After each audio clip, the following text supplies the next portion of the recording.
Përshëndetje miq dhe mirë se erdhët në studion e emisionit Pa Gjurmë. Jemi live këtu në ekranin e Report TV, ku në fakt ditën e sotme ne do sillim në fokus historinë e një djali të ri nga fush Arza, i cili është larguar nga banesa para ditën e 13 shtatorit dhe nuk dihet se çfarë ka ndodhur me fatin e tij. Ka kaluar për afro 2 javë dhe familja është ende në kërkim të Enkrist Kolës. Vetëm përpara 24 orëve unë isha në një lidhje live me vllajën e tij Denis Kolën, i cili kërkoi ndihmë për gjetjen e vllajt. Ai ka mbritur ditën e sotme, është me mua në studio dhe menjëherë dua ta përshëndes. Denis Kola, përshëndetje dhe mirë se erdhe. Mirë se vjen. Kanë kaluar goxha ditë, më shumë se 2 javë. Fiks 18 ditë kanë kaluar. 18 ditë që nga data 13 shtator. Që nuk keni marrë vesh asnjë lajm për vllajin. Asnjë lloj lajmi, asnjë lloj informacioni nuk ka fare. Kjo është hera e parë që vllai largohet në këtë lloj forme nga shtëpia. Jo, ka pas qenë larguar herë drejt Tiranës, ka parë, por ka shkuar me fugona, kthej me fugona vet. Brenda ditës le të themi. Po brenda ditës. Kurse kështu është hera parë që largohet edhe ka shumë ditë dhe nuk është kthyer. Jo, fare. Nuk është kthyer. Që nga ajo datë na kemi bërë kërkime, e kemi dërguar në polici, bën si thonë fjalë apel, bën denuncimin për zhdukje dhe nuk kemi asnjë informacioni. As tabulatet telefonike nuk kanë ardhur akoma që 18 ditë. Sepse duhet theksuar, momenti që vllai ka dalë nga shtëpia ka pasur me vete edhe celularin. Po celularin ka qenë i babait tim. Po ka pasur një celular me vete që e ka pasur babai juaj, por ai telefon kur vllai e ka marrë dhe ka ikur ka punuar. Patjetër. Le të themi 24 orë. Po ka punuar deri te dielën në orën 2. Atëherë është fik, nuk është njerëz më. Deri dielën. Nga momenti që ai iku nga shtëpia dhe deri sa largu nga shtëpia mund të ketë qenë ora afërsisht 7:00 ose 8:00 darkës. E darkës. Po. Dhe nga ora 20 e darkës të datës 13 shtator deri në drek ora 14 të datës tjetër, i bie 14 shtatori, ju i keni rënë pafund aty telefoni dhe askush nuk është përgjigjur. Me datën 13 shtator i bieshëm telefoni se dola ta kërkoja se normal, u shqetësova se nuk kanë në shtëpi. Dola ta kërkoja gjithë natën qytetit, kam ndenjur deri ka ora 2-3 natës. I bjesha telefonit, i shkoke thira dhe thjesht ma mbyllke. Sa herë i bjesha ma mbyllke, i qësha me sa... Pra e fikte? E fikte direkt. Jo se zilja shkonte deri në fund dhe... Jo, sa i shkote e fike fare, direkt me të porin e fike.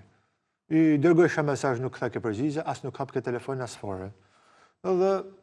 Ne do jemi sot bashkë në studio, unë uroj dhe shpresoj që ditën e sotme të ndiqemi në zonën e fush Arzës, por në të gjithë Shqipërinë me idenë që çdo kush që mund ta ketë parë këtë 22 vjeçar nga fush Arza me emrin Enkrist Kola, është i lutur, po e them që në fillim të programit, është i lutur të kontaktoj në 2 numra tanë të telefonit. Kemi 2 numra në dispozicion të dashur miq, një numër fiks dhe një numër celular që ndodhet poshtë ekranit tuaj, por mund të na shkruani edhe në faqen tonë të Facebookut Pa Gjurmë Report TV. Unë dua të prezantoj një material të Enkrist Kolës dhe rikthehemi në studio për të dëgjuar rrëfimin e vllait, se si i humbi kontaktet me 22 vjeçarin, por dhe çfarë dyshon ai sot pas 18 ditëve humbje.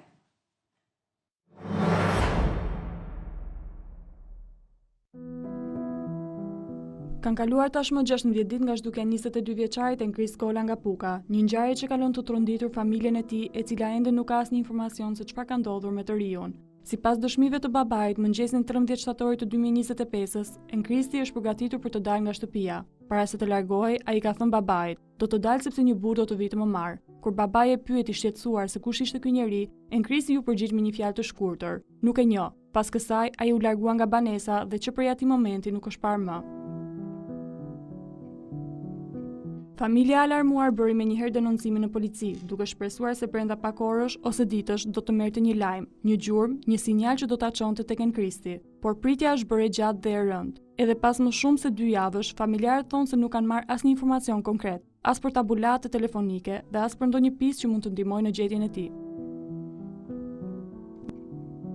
22 vjeçari Enkristi vuante nga probleme mendore, por sipas familjes, ai nuk ishte asnjëherë i dhunshëm apo i rrezikshëm për komunitetin. Përkundrazi, gjithmonë ishte nën përkujdesin e tyre. Zhdukja e tij e papritur ka lënë një boshllok të madh në familjen Kola, të cilët nuk pushojnë së kërkuari dhe shpresuari. Janë ditë të gjata, të mbushura me ankth dhe pasiguri. Nuk e dim ku është, si është, apo nëse dikush po kujdeset për të. Çdo natë kalojmë me shpresën që nesër do të marrim një lajm të mirë, por deri tani asgjë, vetëm heshtje, shprehet vëllai i tij. Sot në emisionin pa gjurmë është i pranishëm vëllai i tij Denis Kola, i cili do të rrëfej më shumë detaje mbi ditën e zhdukjes, mbi marrëdhënien e Enkristit me familjen dhe dyshimet që kanë lidhur me këtë ngjarje misterioze. Denis Kola kërkon ndihmën e të gjithëve që vëllai të kthehet sa më shpejt pranë familjes.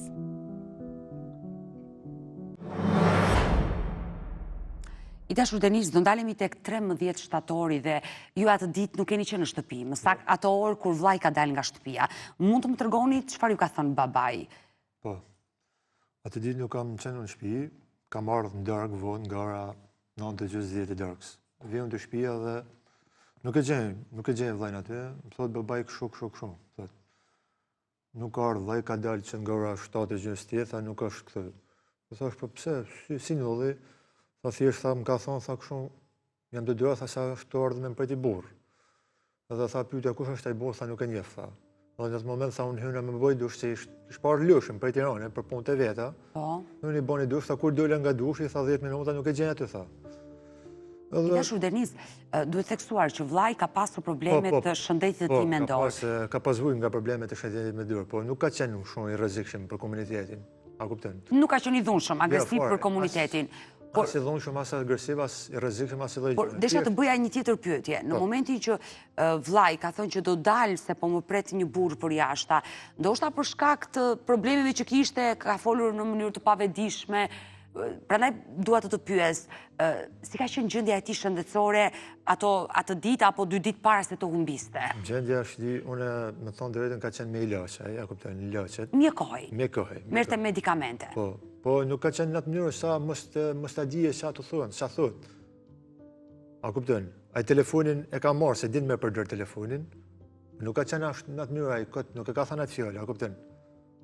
S'është e habitshme që ai ka treguar se një burr i panjohur po e priste dhe ai do shkonte të atakonte. Bravo, ti tash dalin te kjo tjetra. Ai nëse ka hik vetë në kamë ose ka hyp në fugon ose në gjë, do të kishin kap kamrat. Sa kanë kap askund kamrat. Në qendër qytetit, ku janë fugona, stacioni fugonave dhe i të buzave, edhe ku janë taksi gjitha, ai nuk ka hecë në kamë. Aty te pjesa ku është afër shtëpisë time është një rrugicë. E kemi atë kamër sigurieri që ata na ndihmoi që ju e keni vënë në dispozicion edhe policisë momenti kur tani më shpjego, këtu është apartamenti juaj, vllai del nga shtëpia apo? Këta kam marrë për arsye se s'kam pas foto. Kjo ka qenë 2 ditë para. Nuk ka lidhje me ditën e humbjes. Kjo ka qenë me datën e mirë, thjesht e kam marrë për me shpërndar me mënyrën se si ec, pamjen. E qartë, fizikun e tij, pamjen e tij për të gjithë. Po.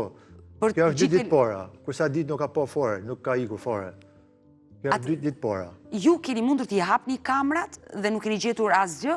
Të gjitha kamrat e qytetit janë hap edhe asgjë nuk është gjetur. Me çka kam pa unë. Ka ca kamra private i kam hapur thonë më normal se janë njerëz në një tjetër me shoqënime. Po, që çdo kush mund të ndihmojë për një person të humbur. Po. Na hap edhe nuk e kena po kërkon në kamera, nuk është figuruar kërkon, askund. Por çfarë dyshoni që ky person mund të jetë real, e ka pritur vllain tuaj dhe e ka marrë me ndonjë makinë dhe është larguar? Tash më thash mund, atë nuk jam 100% i sigurt, mund, përderisa nuk ka dalë në kamerat në qendër qytetit.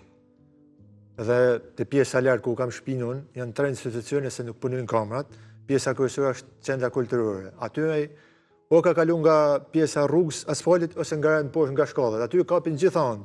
Po aty kamerat as aty nuk punojnë. Më kanë thënë se mojnë 24 orë regjistrim, nuk mojnë më tepër. Ta qartësoj. Kamerat atë ditë nuk kanë punuar dhe ju nuk keni zbuluar dot, le të themi, gjurmë të vllajt, por jo se ti ke hapur kamerat dhe nuk është parë vllai. Se duhet ta theksojmë këtë gjë.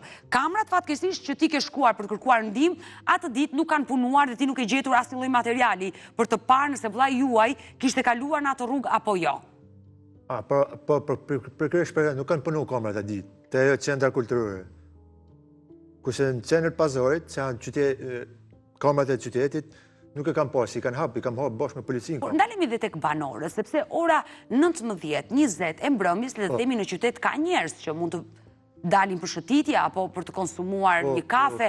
Askush nuk e ka parë vllain tuaj? Në fakt ka pa një banor i asaj pallatit në Gjitas, e ka pa dhe ishte duke gjinë nga shkallët larta, e tha pava, tha, ishte duke ardhur me, tha, sa më pa mo, tha, në rreth drejtë më kthoi prapë mbrapsht. Tha, se ja shpjegova në situatën, tha, s'ka në shtëpi jo, tha, ne kam pa kështu. Rreth çfarë ore kishte parë qinj? Ashtu, pas ka ora 7:20 më tha dhaj. Në çfarë zone të qytetit? tek pallati, ish pallati i burgosëve. E ka parë aty. Po. Dhe veprimi që ishte bërë vllai juaj, që sa e ka parë fëmijën është kthyer mbrapa, Po, është kthyer mbrapa. dhe çfarë rrugë kishte marrë sipas këtij personi? Janë pjesa ku shkon nga centra kulturore, janë ca shkalla aty poshtë dhe ngjitet larg. Ai ishte edukuar drejt meje, tha. Dhe sa më pa mu u kthy mbrapsht, shmangu. Kjo t'je përshtypje që vllai nuk ka qenë fort mirë me shëndet, thjesht veprimet që ka bërë, që ka parë një fëmijë që mund të jetë trembur, është kthyer mbrapa, t'je përshtypje që ai nuk ka qenë mirë nga shëndeti i tij mendor atë ditë. Patjetër, ose është tremb ose s'ka djesh me po, nga ka djesh me shku.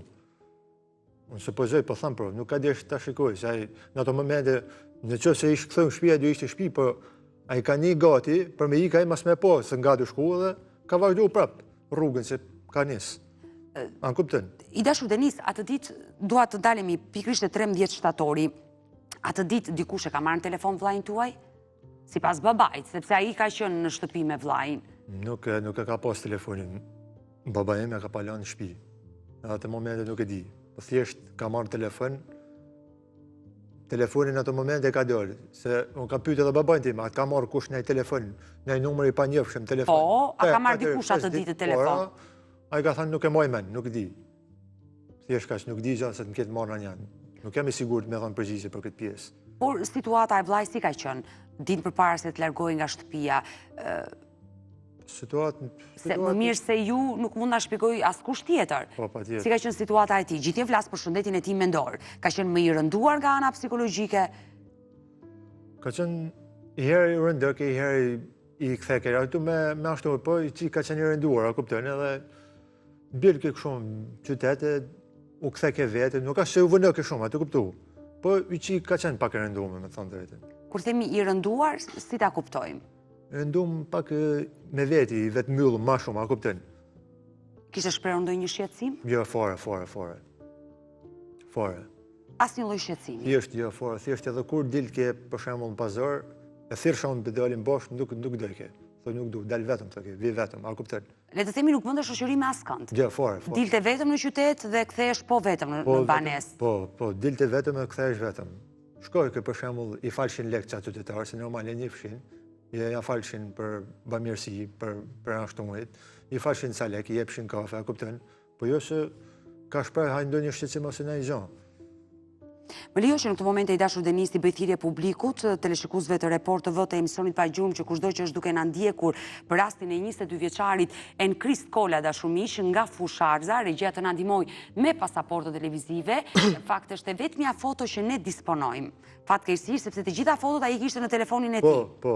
Gjitha fotot që ka pas janë telefonin që ka marrë, telefonin e babait. Edhe nuk kam pas, përveç aty nëse shfaq tani, ajo fotot e marketi, edhe video. Ajo video, që ka arritur të gjesh të vllajt, ju nuk keni foto të vllajt, dhe kjo foto është shkëputur mos gaboj nga pasaporta e tij. Nga karta e identitetit. Sepse nuk kishit foto. Jemi në kërkim të Enkrist Kolës dashur miq nga Fusharza, një 22 vjeçar me probleme të shëndetit mendor, i cili fatkeqësisht është larguar nga banesa e tij mbrëmjen e 13 shtatorit, ka kaluar plot 18 ditë dhe ende nuk dihet se çfarë ka ndodhur me fatin e tij, drejtimi ngelet ende i paditur. Regjia përveç kësaj foto të më vendosi edhe atë video që vllajt i Denisi ka mundur të sigurojë nga kamerat e sigurisë. Është një video që nuk ka lidhje me ditën e humbjes, por për shkak të mungesës së fotove, vllai ka mundur të hapi një kamerë sigurie të një biznesi privat 2 ditë para se vllai të humbiste, për të patur disa pamje dhe për të treguar në media fizikun e vllajt të tij Enkrist Kola, pamjen e tij, mënyrën se si ecën, edhe pse e kemi me kuriz në fakt, shumë pak duket fytyra, por këtu duket qartë mënyra se si ecën, i menduar me kokën poshtë dhe të jep përshtypjen që është goxha i rënduar nga ana psikologjike. Shumë, po. I dashur Denis, keni ju informacion nga babai ditën që është larguar, çfarë ka pasur të veshur, rroba? Ka pas pikërisht rroba përveç gjaketës. Ja, këtu e stopojmë pak video, regjia, i lutem. E stopojmë këtu, se është fytyra. Vetëm gjaketës që ka pas... pak më para, që duket profili ti i qartë, sepse këtë video kemi dhe kjo është mundësia e vetme që ne po kërkojmë këtë 22 vjeçar Enkrist Kolën. Po, më tërgo, çfarë kishte veshur? Identifikisht shumë. Pra me të njëjta rroba. Po, përveç gjaketës e ka pas ngjyrë kafe, jo fort kafe, po ngjyrë mjalti. Gjaketa. Përveç gjaketës ka qenë kështu, didikisht. Pra ka Tuta të zeza, atlet zeza, vetëm gjaketa ndryshon, se ka pas tuta të zeza, atleta të zeza, bluze të zezë. Po, dhe ka me vija. Mirë, do bëjmë një shkëputje, në fakt, për kaluar linjën pikërisht e departamenti të redaksia e lajmeve për një zhvillim të fundit dhe do rikthehemi sërish bashk live. Kthyer në studio dashur miq, ku ditën e sot me studio Emsonit Pajgjurëm është në kërkim të 22 vjeçari nga fusharza me emrin Enkrist Kola, i cili fatkeqësisht është larguar nga banesa e tij në 13 shtator, mbrëmjen e 13 shtatori dhe ende nuk dihet drejtimi, ngelet i paditur. Ka kaluar më shumë se 2 javë dhe familjarët nuk kanë asnjë informacion për 22 vjeçarin. Me mua në studio është vllai i tij Denis, i cili ka udhëtuar nga fusharza për të qenë pjesë e studios tonë për të kërkuar ndihmën e teleshikuesve që kushdo që mund ta ketë parë vllajin i tij është i lutur të telefonojë ditën e sotme në redaksinë e Emsonit Pajgjurëm. Mos harroni, kemi 2 numra që ndodhet poshtë ekranit tuaj. I dashur Denis, e lam bisedën bashk momenti që po komentonim veshjen e vllajt, momenti që ka dalë nga shtëpia. Ai ka qenë i veshtur fiks si te kjo foto. Fiks si te kjo. Vetëm gjaketa. Gjaketa, po.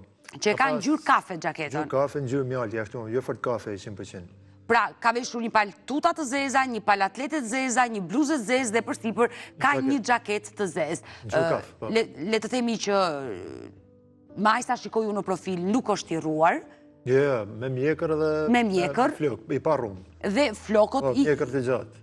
Ndërkohë, ndonjë shenjë karakteristike tek vllai, ka fjalën për ndonjë nishan të dukshëm, sa i gjatë është, na i përshkruaj pak, se sa më shumë detajet i japim ditën e sotme, aq më shumë ndihmojmë dhe teleshikuesit. Për detaje vetëm këto kam unë, kjo është i pa rrumë, i pa... Për afërsisht, është trup mesatar i gjatë? Po, një 80, një 80 sa është. Është i gjatë? Po. Edhe ndallet fare qartë nga mënyra e ecurit. E plejojmë videon, ta shkojmë dhe njëherë ecjen e këtij 22 vjeçari. Ecjen nga dalë. Ecjen nga dalë? Jo fort normale. Shifet qartë në ecje. Kështu e ka ecjen, kokës sa herë mban poshtë dhe ecjen nga dalë? Kokën poshtë, ecjen nga dalë. Si i menduar që ta jep përshtypje që ka probleme të shëndetit të tij mendor. Ta jep përshtypje që flet edhe me veten ngaherë. A, flet edhe me veten. Por atë ditë, çfarë i ka komunikuar tjetër babait? Por vetëm këto 2 fjalë kanë thënë. Jo, flas gjatë ditës, jo në mbrëmje kur është larguar. Nuk ka qenë fare baba në shtëpi, ka qenë në Tiranë, pra siç po thoja, për të ca punë. Kur ka ardhur, kam dalun nga shtëpia, kur ka ardhur ai. Vllai ka qenë vetëm atë ditë në shtëpi? Po, ka qenë vetëm.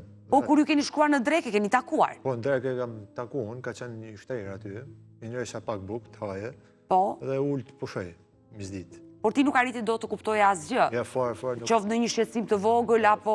Fare. Mi thësha unë, a do me dëllë në qytet, me dëllë, me blejnë e gjënë, e duhan, se ka pas pi dhe duhan. A, pinte dhe duhan? Po. A do të blesh në e gjënë? Jo, tha, jam të përshu, tha, sem pak pa të regji. Mi thësha, do me qohë të spitali. Pra, e ka thënë që nuk jam mirë, e ka shprehur këtë gjë, që nuk jam mirë, e ka shprehur një shqetësim, po? I thësha, unë, do të shkoj të spitali, shkojmë të spitali, marrim ambulancën, taksin, jo dhe tha, s'du se s'ka problem, tha. Nuk du fare, tha, baj ma mirë vetë, tha. Vetëm du me një vetëm. Regu, tha.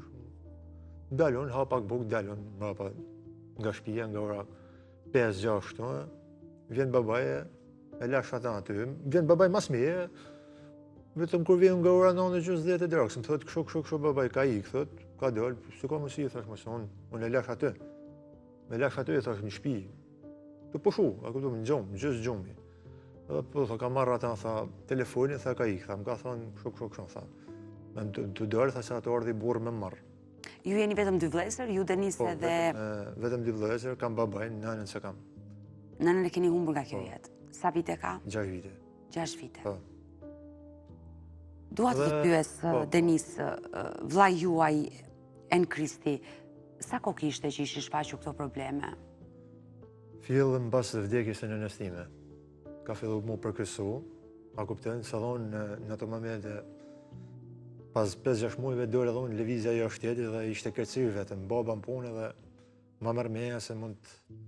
E ka përjetuar shumë. Shtrydhë me vetin edhe, a kuptën, e ka përjetu shumë kesë. Në momenti se s'ka pas shoqëri e sana, a kuptën, edhe a myllë me vetë shumë. Edhe normal, kur myllët njëri në vetë, kalën, gjenje depresive. Le të themi, pas vdekjes së nënës shfaqi këto probleme, përpara nuk ka pasur probleme. Përpara s'ka pasur. probleme, vetëm pas vdekjes së nënës. Se u largova unë pas një farë kohe jashtë shtetit edhe ishte keqësisht vetëm. Baba ishte në punë edhe normal që ç'a të bëje vetëm shtëpia. Por mjekët çfarë kanë thënë për vllajën? Mjekët e kemi vizituar, kemi çuar atje në spital dhe kanë dhënë rezultate se ka sklerozë. Ka sklerozë vllai. Po, kam vizitu. Sipas asaj Pra edhe pse është shumë i ri, sepse i bie që ky problem, kjo sëmundje ti shfaqet kur ka qenë adoleshent. Kur ju keni humbur nënën, ai sot është 22 vjeç, përpara 6 viteve ka qenë një adoleshent, ka qenë i ri, le të themi. Po. Dhe i është shfaqur skleroza. Po, sklerozë, sikur kemi vizituar te doktori, ka shkruar aty në 17 vjeç, 16 vjeç, 17 vjeç ka qenë dhe i është shfaqur skleroza. Po, skleroza. Po, Harronte? E kemi çu mbrapa në këtu, se filloi u myll vetvete shumë, nuk komunikonte mas njëri, u bë agresiv. Në fillim. Para se ta dërgoja në spital. Edhe nuk komunikonte, nuk donte të shifte njëri, u bë agresiv, u myll vetvete. Një ndryshim i papritur, le të themi. Po nuk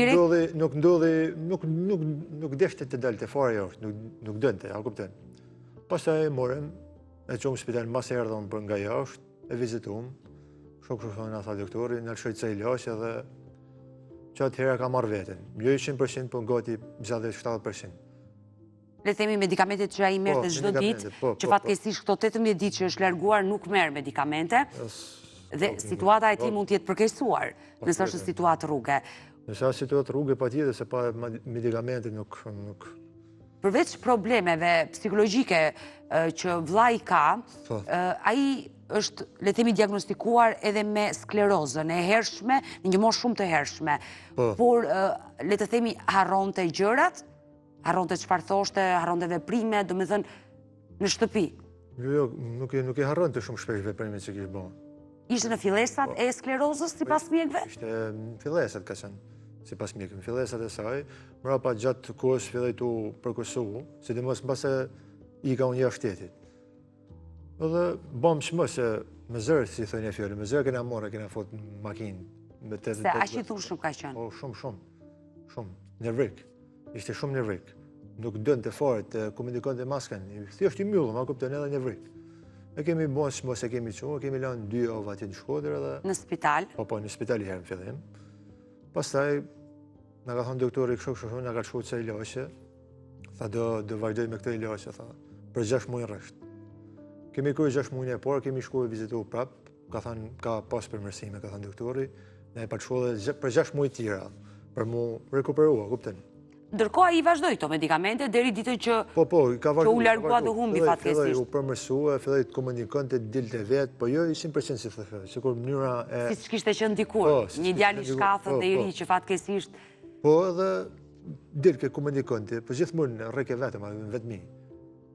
Po dilke nga shtëpia, nuk rrinte më shtëpia, as nuk ishte agresiv ndaj njerëzve, siç kishte qenë përpara.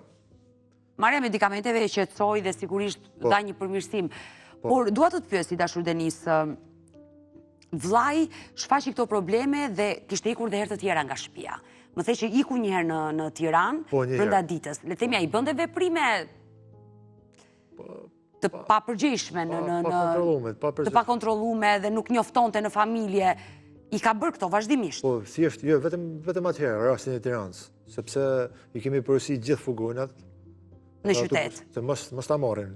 Vetëm për që ose me mu, ose me babajnë. Edhe a di që hupi i kam pyet këtë, me gjitha, me fugona, me autobuza, madje ka marrë ato talat që shkojnë për lajthiz dhe për qaf mali, se nështë akot e kanë hasë në rrugë dhe mund të ketë marrë. Edhe e kanë marrë për t'i ofruar ndihmë, me qartë. Edhe ato, asilloj thonë se kena marrë. Por atë dita i me çfarë kishte udhëtuar drejt Tiranës? Me autobus. Me autobus? Po, 6 mjesit ka dalë, ka rënë Tiranë. Po ju ka lënë juve në gjumë dhe iku nga shtëpia? Ka dalë e ka ikë. Pa njoftuar asë? Pa njoftuar kërkan. Vështë nga ka marrë i shofer në telefon aty në Tiranë, se ka ardhë, i ka thënë Bob se a kështu këtë djali jetë, po, a këto në Tiranë, pëse në Tiranë, me? Po, në ato kërkuar, a i kishë pa që në Tiranë. U këthë me autobus, me linjën që këtheke nga ora 2. Dhe mbriti në shtëpi. Po. Në momenti që mbriti në shtëpi, si reagoj? Jo, pyetëm pse ike, jo, tha po ta shef mi ik, tha, shu tërgoj vazhon, tha s'djesht, tha, se ju s'm kishin lënë, tha. Nuk më kishin lënë, tha, për me dorë, tha, dhe ika vetë. Shi kështu, i thëmë na, hika, tha për shef, tha, me bojnë shef.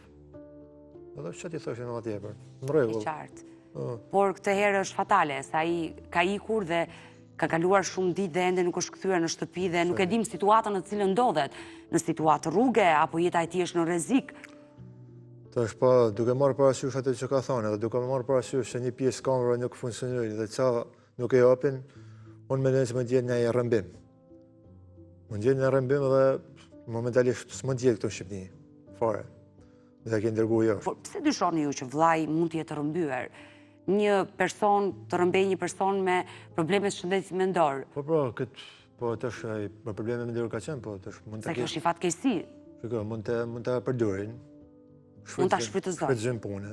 Dhe heqë organes, me shit organet. Tash ai nuk ka rasti por vllai jam. Unë mendoj tash nuk jam 100% i sigurt. Dyshimet e qartë. Me pas provë veprej direkt, po. E qartë, janë dyshimet tuaja.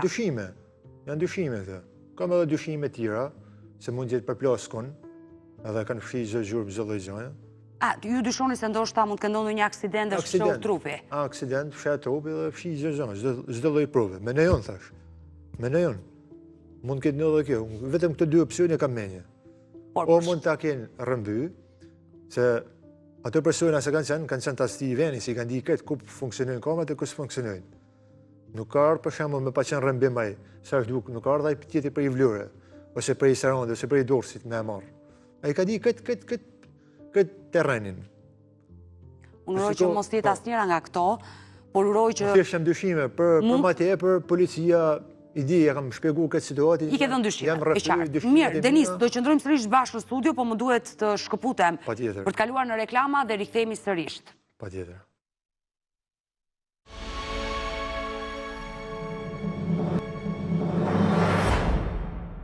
Mirë, jemi sërish bashkë live, ku vazhdoj me historinë e 22 vjeçarit nga Fusharza, Enkris Kola, dashur miq, i cili fatkeqësisht ka humbur çdo lloj kontakti me familjen. I dashur Denis, gjatë kohës që ne ishim në reklama, kam mbritur një informacion i pari në redaksinë e emisionit Pa i Gjurmë për vllain tuaj. Në fakt është një qytetar që dyshon se e ka parë në qytetin e Lushnjës. Nuk e di nëse qytetari do mundet të më përgjigjet, sinjali miku në momenti që unë po flisja me të gjatë kohës së reklamave. Por ka po tani. E ka parë në qytetin e Lushnjës dhe thotë që e shikoj për ditë në qytetin e Lushnjës dhe ka një ngjashmëri të madhe me e kam qytetarin. Përshëndetje. Alo, përshëndetje. Po. Atëherë më fal që të shqetësoj, besoj je duke më ndjekur live. Përshëndetje dhe juve. Atëherë nuk po humbas kohë televizive. Të lutem, mund të na tregoni se ku e keni parë 22 vjeçarin që po kërkohet në studion e emisionit Pa i Gjurmë?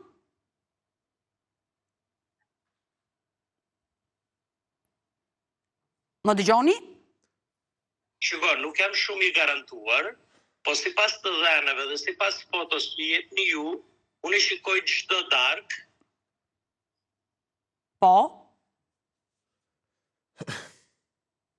E shikoj çdo darkë në qendër të qytetit, në Lulishte, pranë këtyre dyqaneve që shesin byrek, pica, hamburger. I qartë, personi që ju shikoni, vetëm zotri të lutem, ule zërin e televizorit dhe më dëgjoj. Është me mjekër. Është me mjekër, po? Është me mjekër me flokët më të gjata jo si aty në fotografi. Jo, më nxirni video regjia. Ajo video është momenti i fundit. I gjatë 1.70. Po është një trup i gjatë.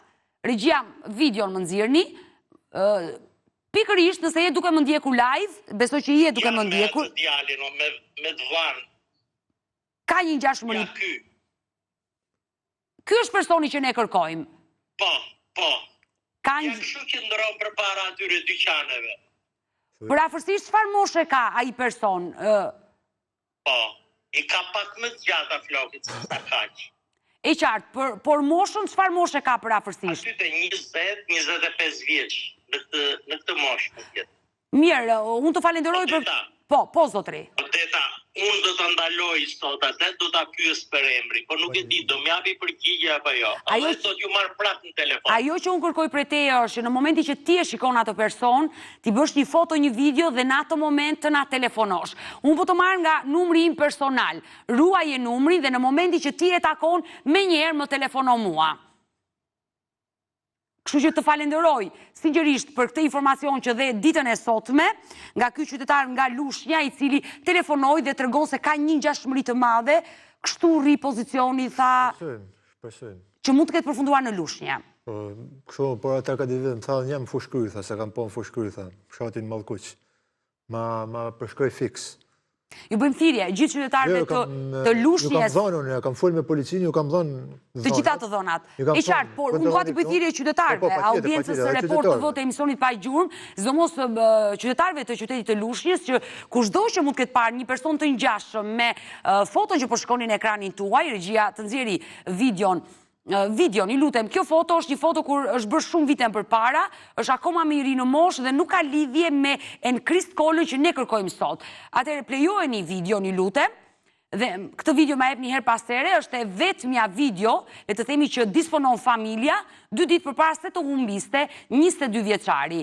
E ndalojmë këtu videon, sepse nuk e kemi pamjen përballë të 22 vjeçari që të duket qartë imazhi i tij, por ky është një moment që tregon pikërisht mënyrën se si ai ecën, rrobat që ka veshur, përveç xhaketës që e ka aty ngjyrë portokalli, momenti është larguar nga shtëpia, e ka ngjyrë kafe. Kushdo që e ka parë është i lutur të na telefonojnë në redaksinë e emisionit Pa Gjurmë për të njoftojë dhe policisë se ky 22 vjeçar ka probleme të shëndetit mendor dhe është larguar nga shtëpia prej 13 shtatorit.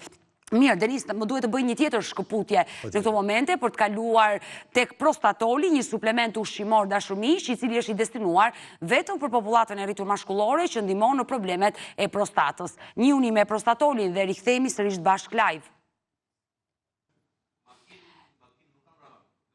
Do rikthehemi dhe do...